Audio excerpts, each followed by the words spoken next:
eNCA. Now, there have been calls to extend the 350 Rand social relief of distress grant, but taking it beyond March 2024 would require some major sacrifices. Apparently, presentations from Treasury include funding through a VAT increase of 1 or 2%. For more on this, we are joined by the Public Servant Association's Claude Naiker. Thank you very much, Claude, for your time here on eNCA. Just firstly, we know that these are rumours still for now, but remember when VAT was moved from 14% to 15% during the days of Malusi Gigaba's tenure as finance minister, there was really a huge backlash, at least from the middle class, or the missing middle, as they would call it today. Do you think it's a good idea to move it possibly to 1%, 2%, 3% more? Yes, a very good afternoon to you. Thank you for having me. I think it would be an extreme measure at this stage. Currently, the country is suffering economically in terms of individuals earning money. The fact that the 350 Rand grant, the proposal is to stop it next year, I think we're going to have a serious problem. Close to 8 million people rely on a meager 350 Rand a month. And to stop that is going to be a problem. So the only way to fund that, as government has indicated, is to increase the VAT. Currently, normally the public sector is the first to take a bashing when it comes to savings. This proposal, I don't think, is a earshot or something that is just proposed by hearsay. There is a circular that already went out to all government departments on cost containment measures. And some of the severe measures that they are proposing is to obviously stop any more recruitment process. Now, this is not something new. The recruitment process has stopped since 2015. And currently, you have a very dysfunctional public sector where in the policing services, in the health institutions, as well as education institutions, you have a dire shortage of staff. Now, for all these years, if you haven't realized savings to try and improve the economy or cut government spending, how do we actually go about that now? Yeah. There's also proposals in the document to say merge the departments itself. Whether this is going to help is not, I think so. It's going to cause more problems. There's no investment in public works infrastructure. That has been for some time. I think that is key to try and build in the economy. And if the government is proposing that only important projects, well, what is important projects? All the projects now in the public sector are important. If you look at government buildings, if you look at government departments, it's ailing. There's nothing left. Buildings are collapsing. Roads are collapsing at the moment.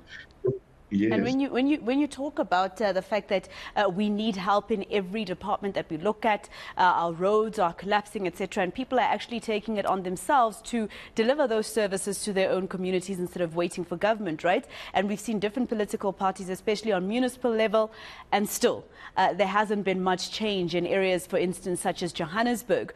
So, Mr. Naiker, what do you think some of it also has to do with the trust deficit between government and the public sector? We've heard a lot of government officials talking about how the private sector or business is boycotting. Those are the words that they use, boycotting, investing in things that government needs.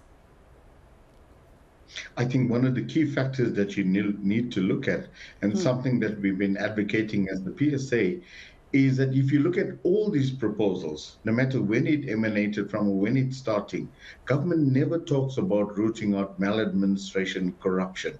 And I think that is key. If there was some will on government to try and eradicate this, then maybe the private sector would try and extend a helping hand to say, let us help or get behind government to try and improve our economy. And you quite rightly pointed out the trust deficit. I think when we pump money into government projects, the first thing that somebody looks at is the money going to be used for its intended purposes, or it's going to be eradicated. Remember during COVID, a time where we needed to help our fellow citizens, but people took the opportunity to actually to loot coffers, to loot state coffers for their own benefit, and all the money intended for COVID recipients did not go to them. So I think private sector is very wary of investing in infrastructure where they know it's not going to be for its intended consequences as such. I asked this question to an economist. And I think more importantly is that, yes, more importantly, there's always talk about public sector wages. And one must realize over the last couple of years, public servants have not been receiving inflated related Increases, salaries. yeah. Last year they got 3.3%. The previous year they got a cash allowance. So definitely not. I think it's a myth to say that public servants are receiving above inflation salary increases at this stage. Just very quickly, Mr. Naiker, I'm going to need you to answer this one in a short answer for me. I asked this question to an economist that we spoke to just before the break. The fact that apparently the words departments that are likely not to reach their mandates were used in this meeting between Treasury and the President, saying that those departments should be closed. So if government is admitting that there are departments that are likely not to reach their mandates, why do we still have them? Absolutely. I think you need to address the problem and not say that we should close or merge these departments simply because they not reached the mandate.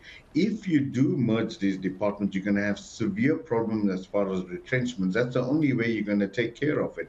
And offering people early retirement or voluntary severance package is not going to solve the problem. I think you need to manage those departments that haven't delivered on its mandate and see what is the root causes. Just like municipalities, as you indicated, that they're dysfunctional, you need to get to the root of the problem and see why they're having such a problem instead of finding an alternate solution that's going to have dire consequences. So that's not the way to go, I think. All right. Thank you so much for speaking to us, Mr. Naiker. It's also, I think, the issue that has also been seen by government, they've been repeating it, that many departments work in silo instead of together. That's why you find that money just goes everywhere and there's a lot of mismanagement of those funds that are supposed to go to servicing the people. Claude Naiker is a Public Servants Association National Manager.